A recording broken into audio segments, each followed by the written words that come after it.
Hello, my name is Angela. I just had my life turned upside down entirely in the last few months. It took one of the biggest tragedies of my life for me to finally be able to live a nice life now. I didn't think that this story would be interesting, but my friend Rosa insisted that I post it, so here I go. Let me begin by telling you a little about myself. I'm 17 years old and my family consists of my mom, Sheila, and my stepdad, Nicholas. My mom married Nicholas when I was 9 years old, and he has been a father figure in my life ever since. Before that, my mom was a single mother.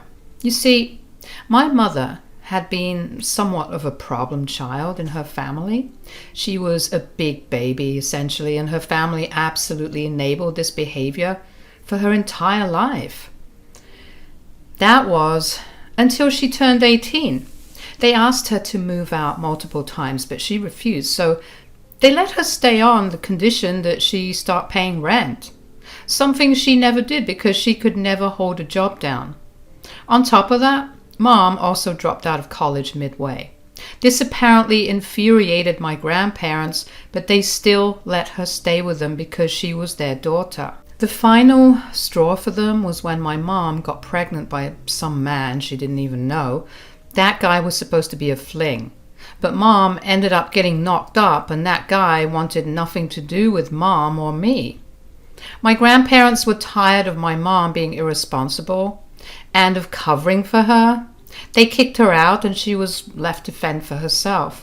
She managed to find shelter in a women's home, and that was where she gave birth to me and raised me for the first few years of my life.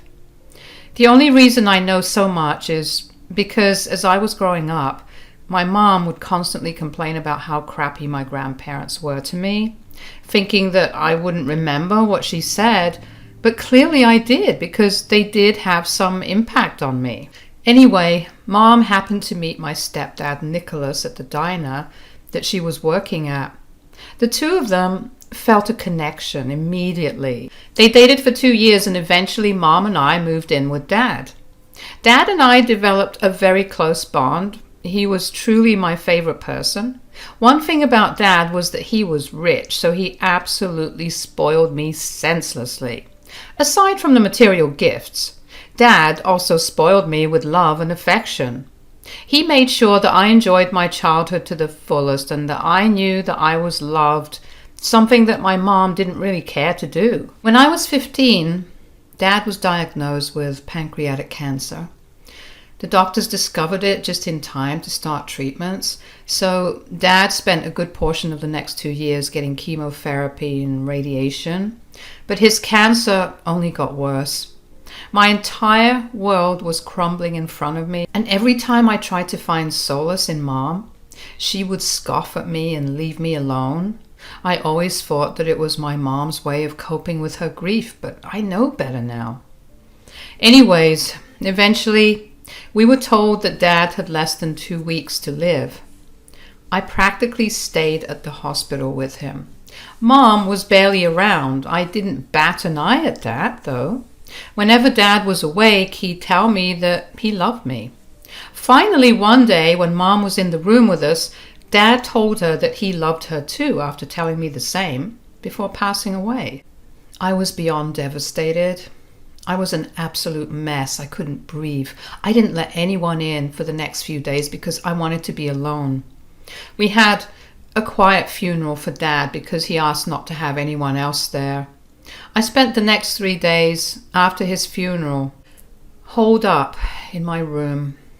When I finally walked out of my room, I was greeted by the sight of balloons and streamers in the living room and my mom decorating the room. "What are you doing? What do you think I'm doing? Why are there balloons and streamers everywhere? Are you throwing a party? Duh. Today is a happy day." "What are you talking about? Are you seriously throwing a party just 3 days after Dad died?" "Oh, please, he wasn't your real dad. You don't have to be so sentimental about it." "What are you talking about? Of course he was my real dad. He was the only father figure I had in my life." "Oh, save me the sob story." It's not a sob story. Are you really not sad that Dad passed away? God, no. I only married him because I needed the money. You can't be serious. I am. I mean, you would have seen how I absolutely didn't love him if you just stopped idolizing the man. But he loved you. Ugh, he was so boring. The only interesting thing about him was his money, and now it's all mine. You are a cruel, cruel woman. No, I am not the one that's cruel. Your stupid stepdad was the cruel one. Do you even know how many times I wanted to send you off to some school on another continent altogether? What? Yeah, the only reason I even kept you here with me is because Nicholas threatened to divorce me. And if he divorced me, then all the years I spent trying to get him and his money would have gone to waste. Why did you want to send me away? What did I ever do to you? What did you do to me? I'll tell you what you did. You ruined my life. I have no family because I had to give birth to you. I had to struggle on the streets because I had an extra mouth to feed. How is that my fault? I don't care. But this party is happening for two reasons. The first is that your father finally passed away and left me with all the money. And the second is that you're leaving this house. Excuse me? What are you talking about? I'm not going anywhere. Oh, yes, you are. I'm giving you 3 hours to get your things packed and to move out. My friends will be arriving by then. Get a move already. I tried to say something more, but my brain wouldn't cooperate with my mouth. I ended up just numbly going back to my room. I sat at the edge of my bed for a while and just stared at the wall because I didn't know if my mom was being serious about kicking me out or not. She was. She walked by my room and saw me sitting on my bed and told me that I was wasting my time packing. After she left, I finally broke down. I didn't know what to do or where to go. I was beginning to panic, so I called my best friend, Rosa. Hey, Angie, what's up? I need your help. Whoa, what's going on? Is everything all right? No, I need you to come over and help me pack my things up. Pack your things up? What are you talking about? You know how I told you that I needed some space the past few days? Yeah. Well, my dad passed away. Oh my God, I'm so sorry for your loss. Are you holding up all right? Not really. I'm a mess, but I have to get out of here. You have to? What do you mean? Shouldn't you be there with your mom? That's the thing. Mom's throwing a party for all her girlfriends. A party? Why in the world is your mom throwing a party just a few days ago? Yeah, that's what I asked her, and she told me that she had only been with Dad for his money. She also apparently wanted me to get out of her life as well, but couldn't do that because Dad stopped her from doing it. My God! I mean no offense, but your mom is a horrible person. I see why you want to leave. That's the thing. I don't want to leave. My mom asked me to leave in the next 3 hours. What? How could your mom ask you to leave the house that is yours? I don't know.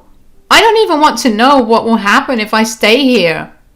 Angie, I don't want you to stay there either. I'm coming over and we're packing your things together. Thank you. I just need to figure out where I'm going to go from here.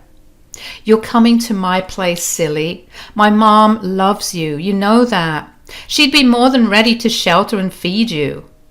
I don't want to impose. I'm going to cut you off right there. You'll never impose on us. Let's figure out the details after you come here, okay? I'll be there in 15. Thank you so much, Rosa. Of course. What are friends for? Rosa came over in 15 minutes as she had told me. My mom had gone out of the house to do God knows what, which was a good thing because Mom really did not like Rosa. I'm not sure how she would have reacted if she saw Rosa at home, so I was glad she wasn't there. Rosa and I didn't talk much. She quietly helped me pack all my things, something that I was grateful for because I really wasn't in the mood to talk. I felt raw and numb on the inside. My head was swimming with all kinds of thoughts, and my heart was a mess of emotions. I had managed to lose my dad and my mom in the span of a few days. Of course, one was more devastating than the other, but still, it didn't feel good to have my only remaining parent tell me that they didn't want me anymore. Rosa and I loaded up her car with all my things, and we quietly drove to her place. We were greeted at the door by Rosa's mother, who always treated me like I was her own child. She always had room for me in her home. She too was a single mother, so she sympathized with me a little better, even though I had a stepdad. And she understood the struggle that Mom and I had to go through before. Rosa and her mom were my extended family, and so I gratefully accepted the tight, long hug from Rosa's mom when she saw me. She told me to make myself comfortable in her home because her home was mine too.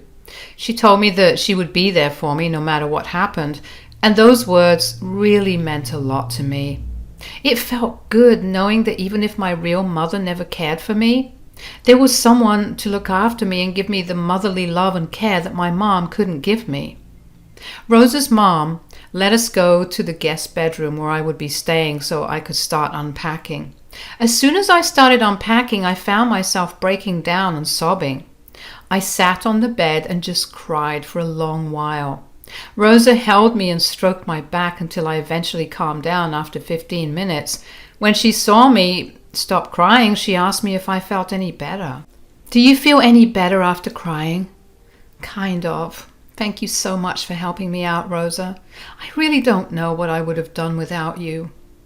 "That's the best part. You'd never be without me. We've known each other almost our entire lives. You're my sister at this point." "That is true. I do owe you big time, though." "Nonsense. Although, if there was one way you could repay me, it is by promising me that you'll find a way to get back at your mother, be it now or sometime in the future. But you have to do it." "Oh, I promise you that I will do that. You have no idea how angry I am with her. I can't believe that she's such a horrible human being." "Me neither. I mean, okay, I knew that she didn't like me, and I didn't like her very much either, but I never expected her to stoop so low." "Yeah, I guess the more I look back at things, the more things start making sense." "What do you mean?" "I mean, there was absolutely no reason for her to be so aloof about my life. Dad knew more about what was happening with me than her. Clearly, she just didn't want me there. But I just thought that she was distant because of all that she had to go through. I don't mean to intrude or make you feel like you aren't welcome here. But do you have any other family that you could reach out to regarding your mother? I mean, I know your mom's side isn't going to be of any help, but what about Nicholas's side?" "I actually don't know anyone on his side of the family." "What? How come? Does he not have a family?" "He does. It's just that apparently his family cut him off." "Why? I'm sorry, but he was quite literally the nicest man on this planet. Why in the world would his family want to cut him off?" "Well, they didn't like my mother. I can see why. Yeah, they always thought that she was only with him for his money, and they never shied from telling that to them in their face. My dad was naive and didn't want to believe a word they said, and my mom, well, she was not going to let his family influence him, so she made him stop talking to them." "Whoa. Did your mom tell you all this?" "No. I'm just piecing together what must have happened after seeing how my mom really is as a person. They told me things in a very watered-down manner because, you know, I was a child, but things are beginning to add up." "Okay, but just because Nicholas cut off contact with his family, they shouldn't have stopped talking to him, or at least trying to." "Dad told me that they didn't. They kept trying to talk to him, but Mom would get angry whenever she found out that he was talking to them. The final nail in the coffin was when they found out that Dad had married Mom. They didn't want to have anything to do with him after that." "I have to say, that's a little cruel." "Yeah, I agree. Do you think you could reach out to his family? Maybe they'd want to know about what your mom's doing. I don't know anything about them, so I don't even know where to begin with trying to contact them. Not to mention, what do you say to someone who was right about my mom being a gold digger? I don't think they'd want to help me out, especially since not only am I her daughter, but also because I'm not related to them in any way now. Yeah, you're right. All right, whatever it is, we'll get through this. We'll figure out a way to get back at your mom at some point. But for now, I want you to know that you're more than welcome to stay with us for however long you like. Mi casa es su casa, you know? Again, thanks a lot. Maybe we could look at this as being our longest sleepover ever. I love that thought. Talking to Rosa made me feel a lot lighter. The heartbreak and hurt didn't go away, but it felt lighter because I had someone to share my feelings with. Rosa told her mom about my sleepover comment, and her mom took it seriously. She took us to the store where she purchased all the food we wanted so we could watch movies of our choice and just binge away our sadness. Rosa's mom even let us take the next day off so we could stay up all night and talk. She knew how much talking would help me deal with things, and she was as supportive as she could possibly have been. I was so grateful for her, really. She is an amazing woman. Anyways, Rosa and I talked a lot about my dad and his family, and my mom and her audacity. We concocted potential plans of revenge to take on my mom. All of them were very far-fetched, but we had fun in just making the plans. I began to feel better around the second day of my stay with Rosa and her mom. Of course, that changed when after school the next day, Mom called me. I contemplated not picking up the phone, but eventually gave in and picked it up. What do you want? I took out all my things. Angela, are you safe? I don't see why you're suddenly showing me care. What are you talking about? I'm your mother. I care for you. That is not what you said before you kicked me out and threw a party to celebrate Dad's death. How could you say such horrible things about your mother, and right after I suffered such a terrible loss? What are you even talking about? Are you crying? Of course I'm crying. I just lost my husband and my daughter ran away from home. Are you being threatened or something? Why are you spewing lies? Is someone there next to you? Your grandma is here to see you. My grandma? Yeah, your stepdad's mother. Whoa, why is she there? She wants to meet you. You need to come here immediately. I don't see why I need to get there immediately. Why don't you entertain her for a little while? Clearly you're acting in front of her and you have something to prove to her. Don't be smart with me right now. Come home right this instant. I'm a little busy right now, but I'll be there in an hour. If you don't come here within the next 15 minutes, I'm calling the police and having them escort you back home. Don't think that I don't know that you're staying with that no-good friend of yours. Rosa is a great friend to me, and even if she was no good, she's still a million times better than you. Please don't be so difficult. Your grandmother is waiting for you. Just come home, sweetie, please. For how my grandmother is bringing out this fear in you, I just might come home immediately. She's getting impatient, so you need to hurry up. Fine, I'll be there soon. I was beyond curious about what Dad's mom was like. She must have some sort of influence or intimidation at the very least, because that was the nicest that my mom had ever been to me. I told Rose about my dad's mom coming to visit, and she too was shocked at her arrival. Rosa told me that she dropped me off because she had a car, and I really didn't want to be alone with my thoughts on the walk to my house. During our short drive there, Rosa and I couldn't help but talk about how weird it was that my dad's family showed up just 2 days after we discussed contacting them. We joked around that the cosmos must have heard us and sent Dad's mom a message to visit me and help. While it was nice to joke, I was still beyond nervous to meet my grandmother. Rosa wished me the best of luck when we reached my place. When I entered the house, my mom was sitting with an older lady who was my grandmother. She looked nothing like what I pictured her to look like. She looked kinder and just like Dad, which broke my heart and comforted me at the same time. My mom came over to me to give me a hug when I walked into the house. "Oh, there's my angel. Harriet, this is my daughter Angela." "Hello." "My God, Nicholas was right. You are a pretty girl." "Oh, thanks." Although Dad did love to flatter me when I was growing up, even when I looked like I was dragged through a field while I was sick, he'd tell me that I was a pretty girl. Well, she can thank her mother for those looks. I'd say that the gratefulness she has for you should only go as far as that. Oh, okay, but what do you mean? What I mean is, I know all about what you've been doing, Sheila. What are you talking about? Before I tell you about that, I do want to extend my condolences to you. Angela, I'm sorry that I never got to meet you before, but I know that you were very loved by my son. I'm sorry it took me so long to come here and meet you, but I had some things to take care of. You have nothing to be sorry for. I mean, you must have been an amazing mother because Dad always spoke so nicely of you and always told me that you were an inspiration to him. I know that you've been hurting as well, so there's no need to apologize. You know, I wish more than anything that I hadn't cut off contact with my son for so long. I'm just grateful that he came to his senses towards the end of his life and reached out to his family. What do you mean? He had us help him write his will, and he's left everything to you, Angela, even his house. However, you'll only get it when you turn 18, so until then, I'll be in charge of your inheritance. What?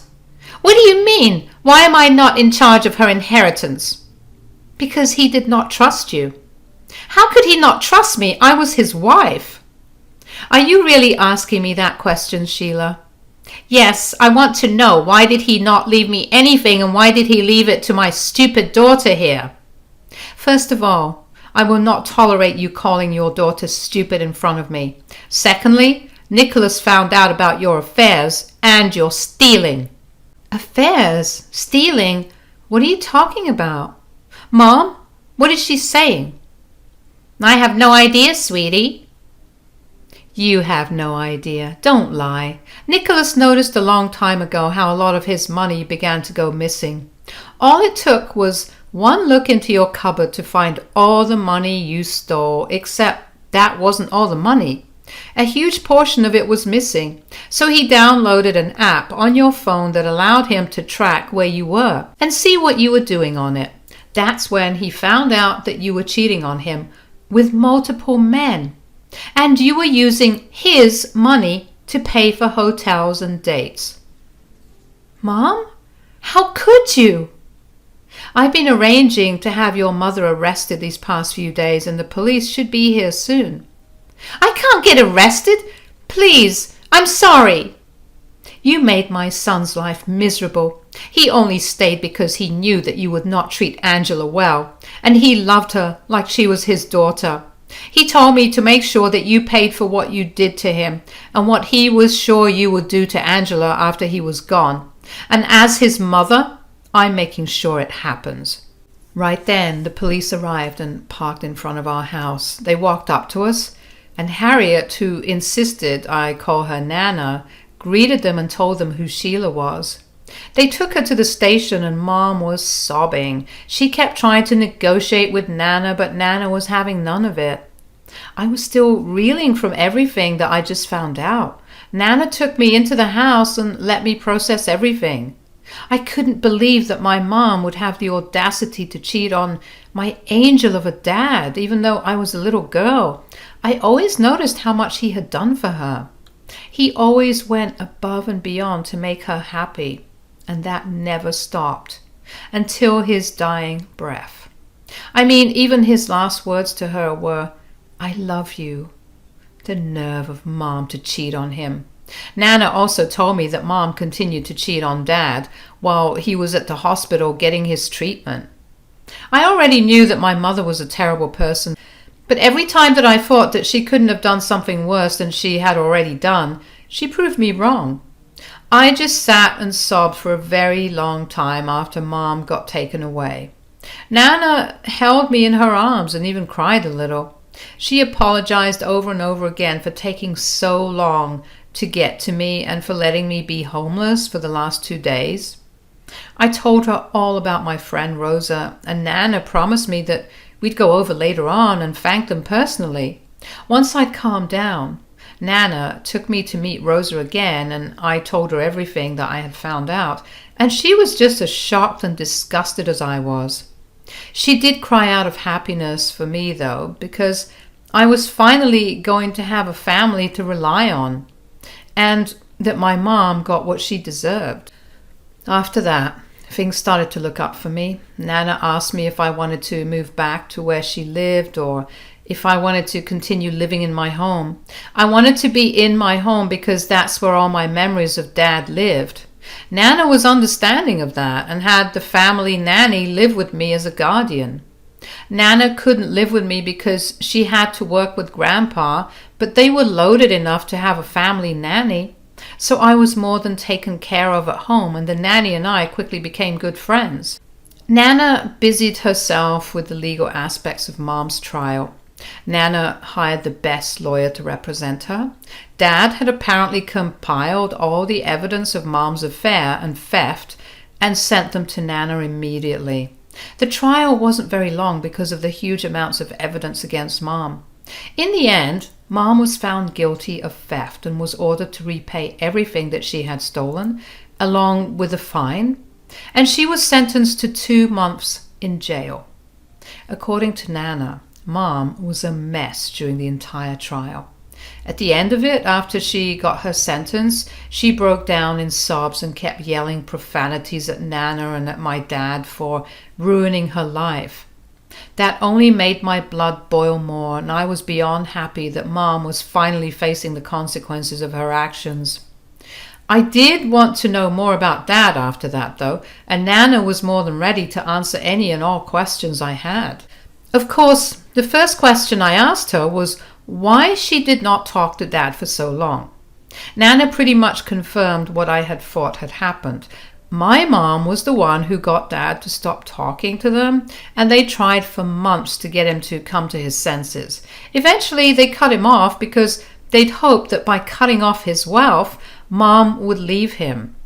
But Dad had already made enough success for himself, so he was rich on his own. Dad only got back in contact with Nana and Grandpa when he got diagnosed with cancer. They apparently never rehashed the past initially and only did it when Dad began to get suspicious of Mom. He confided in them and they helped him catch her. He learned to be as discreet as possible, and his only concern was me during the entire time. He wanted to make sure that I wouldn't suffer for my mom's actions. Nana and Grandpa learned a lot about me then and wanted to meet me, but Dad didn't want that to happen in case Mom caught wind of Dad's plan. I will admit I cried a lot when Nana told me everything. It felt great to know just how much Dad loved me. And now my only mission is to live a life that he would be proud of. I may have lost my mom and dad, but I still gained a new family, and I couldn't be more grateful.